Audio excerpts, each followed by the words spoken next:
સુનિતા શુક્લ એમને પણ આટલી જ ઇજ્જત આપશે કે પછી એ વ્યક્તિ જોઈને આપશે? એનામાં ગુણ જોઈ શકતી હોય તો મોવડી મંડળ પણ વિચારીને જ મૂકશે વડોદરા શહેર ખાતે એટલીસ્ટ પ્રમુખ તો. એક નેતા બીજાના માટે કશું બોલી રહ્યા છે તો આવું કેમ થઈ રહ્યું છે? કાં તો નશામાં કંઈક અલગ પ્રકારનું બોલતા હોય અથવા તો નશો ઉતરી ગયો હોય ત્યારે પણ કંઈક અજુગતું વર્તન કરતા હોય એવું મારું માનવું છે. હું વેપારી નથી એટલે હું નુકસાન નફાનું ક્યારેય ના વિચારી શકું. નમસ્કાર, આપ જોઈ રહ્યા છો યુટીસી ન્યૂઝ. દુનિયાની સૌથી મોટી રાજકીય party Bharatiya Janata party. Bharatiya Janata party શિસ્તની party કહેવાય છે, પરંતુ આજે જ્યારે ભારતીય જનતા પાર્ટીના પ્રમુખના નામોની જ્યારે ચૂંટણી હતી, ફોર્મ ભરવાની પ્રક્રિયા હતી, આ પહેલી વખત થઈ રહ્યું છે ભારતીય જનતા પાર્ટીમાં, ત્યારે કાર્યાલયમાં નિવેદનબાજી એ રીતે થઈ છે કે આ પાર્ટીના બિલકુલ વિચારના વિપરીત અને સ્વભાવના બિલકુલ વિપરીત થયું છે. આજે જે રીતેના નિવેદન થયા છે, સોશિયલ મીડિયા પર વિડીયો વાયરલ થઈ રહ્યા છે, તેના વિશે વધુ વાત કરવા માટે આપણી સાથે સુનિતાબેન શુક્લ છે. વડોદરાના પૂર્વ ડેપ્યુટી મેયર પણ છે અને હાલ તેઓ સંગઠનમાં ઉપપ્રમુખની જવાબદારીમાં પણ છે. બેન, દુનિયાની સૌથી મોટી પાર્ટી અને કહેવાય કે આ શિસ્તની પાર્ટી છે, આજે કાર્યાલયમાં જે પણ કંઈ થયું, કઈ રીતે જુઓ છો? જી બિલકુલ, હું ચોક્કસપણે કહીશ કે પ્રમુખની દાવેદારીની પ્રક્રિયામાં દરેક લોકો ફોર્મ ભરવા આવ્યા હતા અને ગોપી તલાટી જે જાહેરમાં આવા અપશબ્દો બોલેલા છે એ ખરેખર બહુ શરમજનક વાત કહેવાય કે આ પ્રમાણે એમને ના બોલવું જોઈએ. બેન, તમારું પણ નામ લઈને એવું ચાલ્યું છે કે તમે પણ એવું કીધું કે સિંહ છે ને બાકી બધા તો એ બાકી બધા તો આ શબ્દથી પણ વિવાદ થયો છે, તો આને લઈને તમે શું કહેશો? નહીં, એટલે સિંહ એક એવું નથી કે બહાદુરીનું પ્રતીક છે.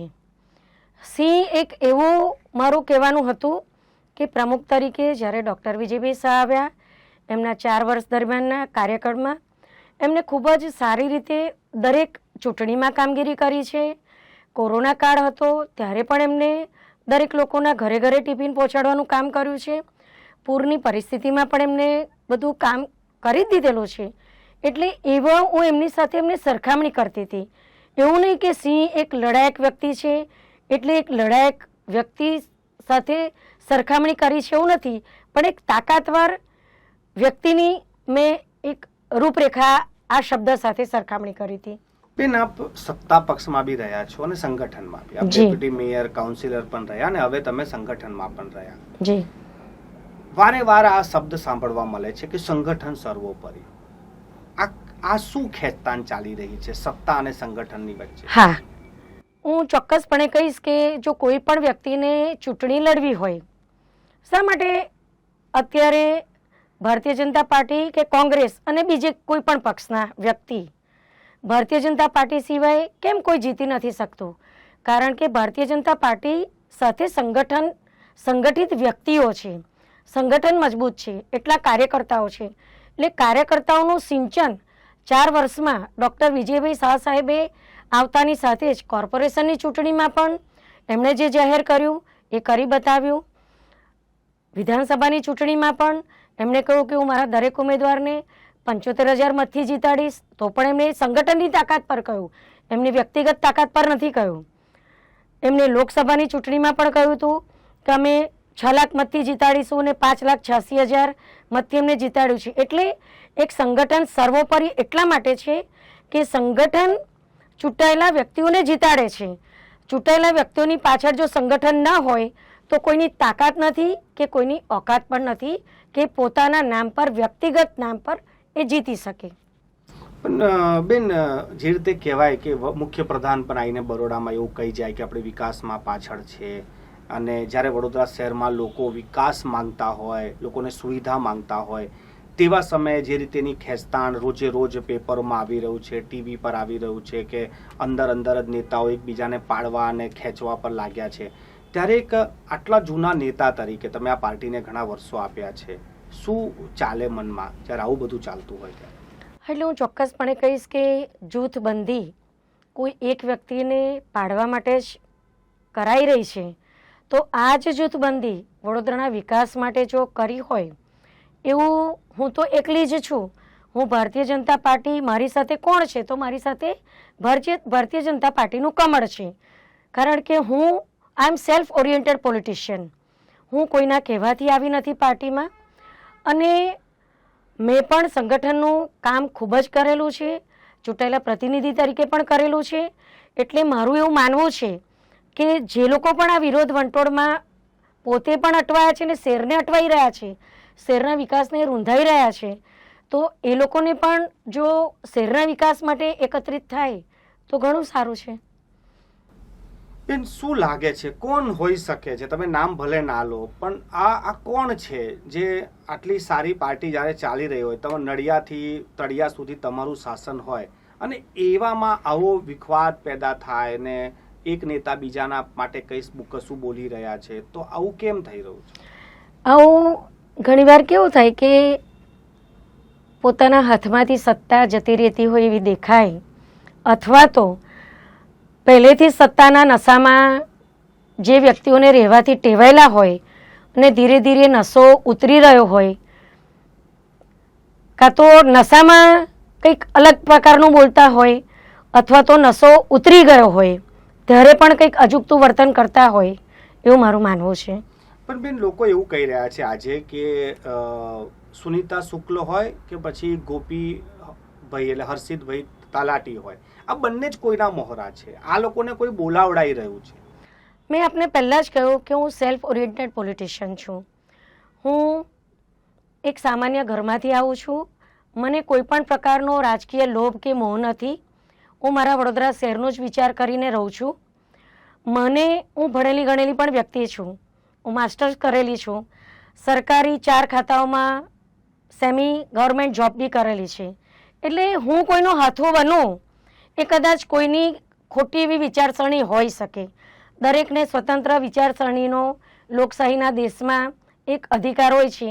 એટલે એ લોકો એમની રીતે વિચારે, પણ હું કોઈનું હાથા બનું એવું તો હું જરાય નથી માનતી. બેન, વડોદરા શહેરમાં ભારતીય જનતા પાર્ટીના પ્રમુખ કોઈ પણ બને, કોંગ્રેસના કોઈ પણ બને, આમ જનતાને કોઈ લેવા દેવા નથી. તે છતાં બી અમે પૂછીએ છીએ પાર્ટી માટે, પાર્ટીના કાર્યકર્તા માટે કેવો પ્રમુખ હોવો જોઈએ, એનામાં 5 એવા કયા ગુણ હોવા જોઈએ? એક તો ભારતીય જનતા પાર્ટીના પ્રમુખ કાર્યકર્તાઓને વરેલો હોવો જોઈએ, ઈમાનદાર હોવો જોઈએ, ભ્રષ્ટાચારીઓની સામે લાલ આંખ કરતો હોવો જોઈએ, અને પાર્ટીની વિચારધારા સાથે વળેલો હોવો જોઈએ, અને કંઈ પણ ડિસિઝન એમને લેવાનું હોય તો એ પોતે પ્રજાના હિતમાં જે ખુરશી માટે એમને પ્રમુખ પદ આપેલું છે એ ખુરશીને દીપાવે એવું અને ભણેલા ગણેલા હોવા જોઈએ, જેને પોતાની ભાષા પર કાબૂ હોવો જોઈએ, જેને દુનિયાદારીનું જ્ઞાન હોવું જોઈએ, એનામાં સંવેદનશીલતા હોવી જોઈએ, કાર્યકર્તાની પડખે તરત કંઈ પણ વિચાર કરતા પહેલાં પણ એ ઊભા રહેવા હોવો જોઈએ.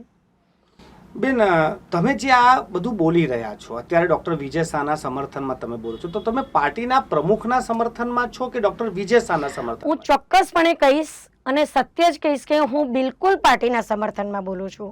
પણ મેં જે ગુણ ડૉક્ટર વિજય શાહને પ્રમુખ તરીકે જોયા છે તો એનું પણ હું વર્ણન કરી રહી છું કે અગાઉ અમે કાર્યાલય પર જતા હતા તો અમારા મનની વાત કહેવા એક પણ કાર્યકર્તા પ્રમુખના કેબિનમાં જઈ નહોતો શકતો.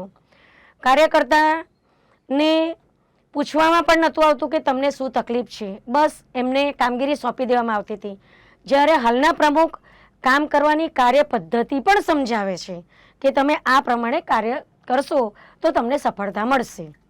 સુનીતાબેન, માનો કે કોઈને પણ હવે પ્રમુખ બનાવી દેવામાં આવે, મોવડી મંડળ નક્કી કરશે કે પ્રમુખ કોણ હશે, સુનીતા શુક્લ એમને પણ આટલી જ ઇજ્જત આપશે કે પછી એ વ્યક્તિ જોઈને આપશે? બિલકુલ ચોક્કસપણે, કારણ કે ભારતીય જનતા પાર્ટી પ્રદેશમાંથી જે કંઈ પણ પ્રમુખ નક્કી કરશે તો જો હું એક નાની કાર્યકર્તા તરીકે આટલા એનામાં ગુણ જોઈ શકતી હોય તો મોવડી મંડળ પણ વિચારીને જ મૂકશે વડોદરા શહેર ખાતે એટલીસ્ટ પ્રમુખ તો. બેન, તમે જે આટલું બેબાક રીતે બોલી રહ્યા છો, કોઈ બોલતું નથી પાર્ટીમાં, ખુલ્લામાં, મીડિયામાં, તમને લાગતું નથી કે જ્યારે સંગઠનનું નવું માળખું બનશે તો એમાં તમને નુકસાન થઈ શકે, આ બોલવાની સજા તમને મળી શકે? હું વેપારી નથી એટલે હું નુકસાન નફાનું ક્યારેય ના વિચારી શકું, કારણ કે હું પ્રજા વચ્ચે રહેનારી વ્યક્તિ છું અને પ્રજાલક્ષી વિચારધારા ધરાવનારી એક મહિલા કાર્યકર્તા છું ભારતીય જનતા પાર્ટીની. એ તો ભારતીય જનતા પાર્ટી જ નક્કી કરે કે પોતાના મનની વાત મૂકવાને જો એવું કહેતા હોય કે જાહેરમાં બોલે છે કોઈના પણ માટે, તો એ હવે પાર્ટી નક્કી કરશે. બેન, છેલ્લો સવાલ છે કે આગામી કોર્પોરેશનની ચૂંટણી આવી રહી છે. ગત પૂર બાદ વડોદરા શહેરમાં લોકો ખૂબ નારાજ છે, એ વાત તો સત્યતા છે. અને એના બાદ વિધાનસભા પણ આવશે 27માં. તો જે પણ પ્રમુખ આવશે, જે મોવડી મંડળ નક્કી કરશે, કેટલો પ્રેશર હશે એમની પર? જે પ્રેશરની તો કોઈ વિષય નથી, કારણ કે પ્રમુખ બનશે એટલે શરૂઆતમાં તો મારું એવું માનવું છે કે થોડો સ્ટડી કરી લેશે કે કોર્પોરેશનની ચૂંટણી આવે છે અને જે કંઈ પૂરની પરિસ્થિતિ થઈ છે, તો જે વહીવટ વિશેનો જે વિચાર છે એ વિચાર પણ એ સમજીને જ પોતાની કામગીરી કરશે. બેન, તમારો ખૂબ ખૂબ આભાર અમારી સાથે ચર્ચા કરવા માટે. આ હતા સુનિતાબેન શુક્લ. જ્યારથી એ કાઉન્સિલર છે, ડેપ્યુટી મેયર હતા, ત્યારથી અમે જાણીએ છીએ કે કોઈ પણ વિષય પર બેબાક રીતે બોલે છે.